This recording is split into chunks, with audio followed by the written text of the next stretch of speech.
Good morning. I'm Vito Girolo, and I'm very privileged to serve on the bench of Lackawanna County. And I'm here to talk about our role in the criminal justice system, and especially with regard to the mental health treatment court. First of all, just a quick background. You all know very much what a criminal court judge does. Myself and Judge Brace share the criminal duties here in Lackawanna County. Last year we had over 4,000 new criminal cases come into the criminal justice system of Lackawanna County. We handle those cases as well as the various treatment courts. Very proud of the fact that Lackawanna County is really in the forefront of the development of the treatment courts on various levels. Judge Brace is at this point a nationally known authority on treatment courts. Sits on several national panels. In 1999 he came to the bench and very shortly got into the development of our drug treatment court, which was the first of its kind in all of eastern Pennsylvania at that point outside of Philadelphia. It was a radical departure for him to be engaged in because up until that point in time district attorneys were seen as, and rightfully so, the top law enforcement officers in the county. And the mood of the country leading up to that point in time was certainly prosecution, mandatory sentences, lock them up, put people behind jail, and if we put them behind jail, we're going to have less crime. And unfortunately, the experience that preceded that wasn't consistent with the expectations. I came to the bench 2 years after Judge Brace, and I came in as a longtime criminal defense attorney. I spent 30 years as a criminal defense attorney and as the chief public defender of Lackawanna County. So the exact opposite side of the coin, in fact, a true natural enemy of the district attorney. What was very fortunate was that as natural enemies, we always worked together, understood each other's role, and complemented each other in that. And we came to exactly the same philosophy, or the same point in our philosophy, that the locking up alone was not sufficient to really effectively deal with crime. That you had to start looking at what were the true causes of the crime. And aren't there situations where the crimes are really the symptoms of the problem and not the problem itself, where it's always been dealt as with the problem. And if you look at the way that the prison systems have developed over the years, the numbers of people in prison, it's almost an inescapable conclusion. When I first got admitted to the bar in 1972, the Lackawanna County jail population regularly hovered at somewhere between 85 and 95 people. And we would be in awe when we would hear the fact that, my God, it exceeded 100, actually 100 people in prison. The average population of the Lackawanna County prison right now is 980. But our population has gone down, right? If you look at all the demographics, the statistics, everything going on, Scranton's population has fallen, Lackawanna County's population has fallen. Why do we have a 10 times increase in the amount of people that are in jail? And as Senator Blake referred to earlier on in his presentation, the amount of money being spent to maintain a prison is in excess of the amount of money being spent to maintain a hospital. Try this now. When I came to the bar in 1972, there were 5 state prisons across Pennsylvania. I think there are probably 20 to 25 now. I've lost track of how many state prisons there are. And the state budget for prisons exceeds the state budget for education, which, again, doesn't make any sense. And it's really why I want to extend a real thank you to Alex and to Bo for putting this together today, that it is about education, it's about knowledge, it's about understanding really what is going on in our society. So Judge Brace started the drug treatment court back in 1999. It was only a couple of years after that that we concluded we had to do something about mental health issues here in Lackawanna County. Both of us doing the sentencing in the criminal courts. We are both sending people to jail. When we sentence somebody, most people think we go in on the bench, they bring the person in, you say, all right, the crime is possession with intent to deliver, the sentence is this, we make it up on the spot, and they go and they do their time. Nothing could be further from the truth. We have a pre-sentence investigation that is done on every person that comes in before us. It's a file that's usually about this thick.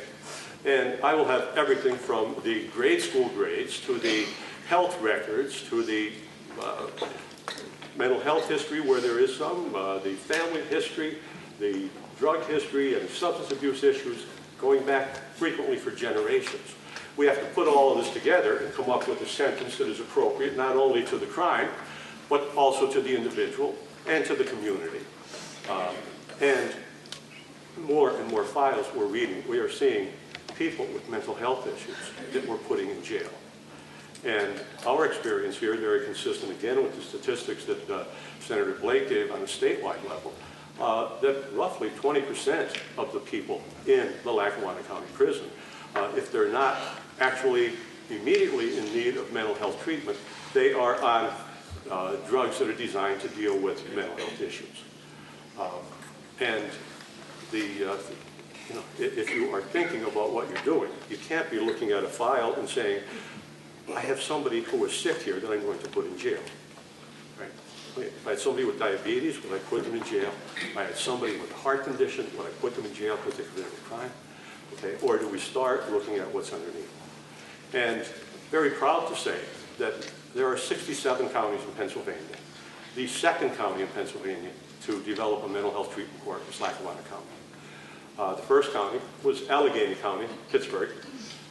They started theirs a couple years before us. They had a $500,000 grant from the Rand Corporation with a mandate to develop something to deal with mental health issues. Ours started from scratch. We like to say, perhaps it's not a nice term, but what we did was we cannibalized just about every department that dealt with the court that could be of help in dealing with people with mental health issues. And we decided it was time to start recognizing the fact that many of these people were in jail because of the fact that yes, they committed crimes, but those crimes were really the symptoms of the underlying problems. And we had to start dealing with the underlying problems.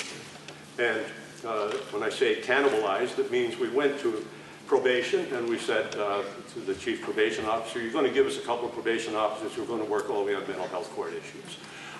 Unfortunately, neither one of those officers are here today, but Kenny Kive, involved in the treatment module, agreed to come here today, and I thought he was a good fit because of the fact that he was, for many years, a regular probation officer. That is, go out, keep an eye on the people, make sure they're doing what they're supposed to be doing and not doing what they're not supposed to be doing, test them for drugs, put them behind bars if they violate their conditions. Kenny has made the transition over to being more of a rehabilitative probation officer. And what we tell the people in court with their mental health probation officers, he's your best friend. If you're having a problem and you're under our supervision, this is the guy to turn to run to, not to run from. He's going to help you and bring up to our attention what is going on. We have assembled experts in many, many fields. Jessica from the Drug and Alcohol Treatment Services, because we have so many people with mental health issues who also have drug and alcohol issues. And we have to deal with that component as well. So you're all accustomed to seeing what happens in a criminal court when they drag the guy in chains every time there's a sentencing proceeding and the cops are standing there and sentence is imposed, and out the back door he goes and gets in the paddy wagon and hopefully makes it to the jail. But in our mental health treatment court, what we have, we assemble every Thursday morning at between 8 and 8:30. Our team gathers, and I'll point out some of the other members of the team and what we do. And we review the cases of the people who are currently in mental health treatment court. So I get updates from their drug and alcohol advisor, from their probation officer, from their job coach, from their housing specialists, from the programs that they might be involved with, from Scranton Counseling, from Goodwill Industries, if I forget the Scranton Counseling Center and NHS services, I should be shocked because the support that we get from them is absolutely invaluable. And we also have volunteers who have come in who have actually experienced the mental health issues, who serve as advisors, who serve as special counselors for us and guide us and help us understand a little bit more what's going on.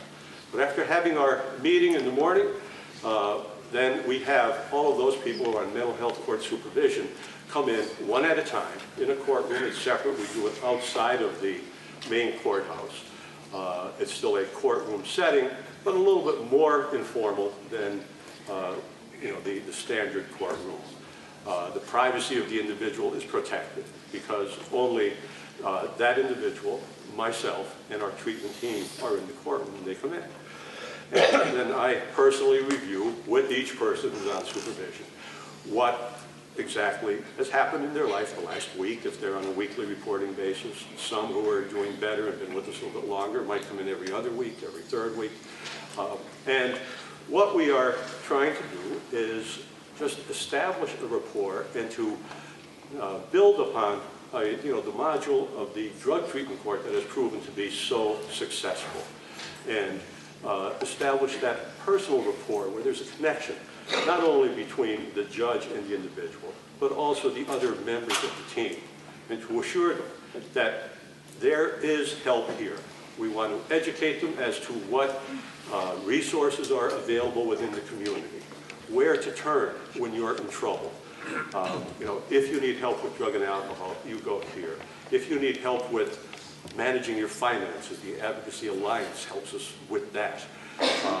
If you're not seeing your doctor often enough, we have our caseworkers and our specialists from Scranton Counseling and NHS Services who are right there, and we'll say, wait, I'll get on the phone right now. We'll get that person in to see the doctor. We're going to get those medications updated. In the close supervision that we're giving these individuals, we're also trying to build in them the confidence that they can succeed. So many of them have come into court after having been through many, many rubs with the law, many, many rubs and disagreements with their family, broken relationships with friends and neighbors and everything else. We're trying to get them to accept the fact that they can succeed. And with the close monitoring and the close support, you can see that confidence building. You can see it growing in them. They start feeling good about themselves. I don't have to be a screw-up. I can do it. I can.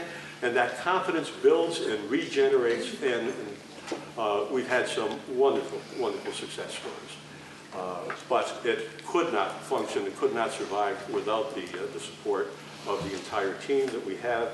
The DA and the public defender are minimizing their roles and their contributions. But I have to say that we couldn't succeed without them and their positive attitude as well, and their willingness to cooperate. You would be amazed at how many counties are resistant to developing treatment courts. You'd be amazed at how many times Judge Brace and I go to judicial conventions and we hear the fact, you're not judging, you guys are social workers. Well, call it what you want, all right? We are seeing results. We are keeping people out of jail. The recidivism rate for people with mental health issues who get involved with the criminal justice system is well over 80%. Our recidivism rate for people involved in our court is somewhere between 17 and 22% right now. We're having updated studies coming in on, very shortly to give us more accurate statistics. But we've had many, many success stories.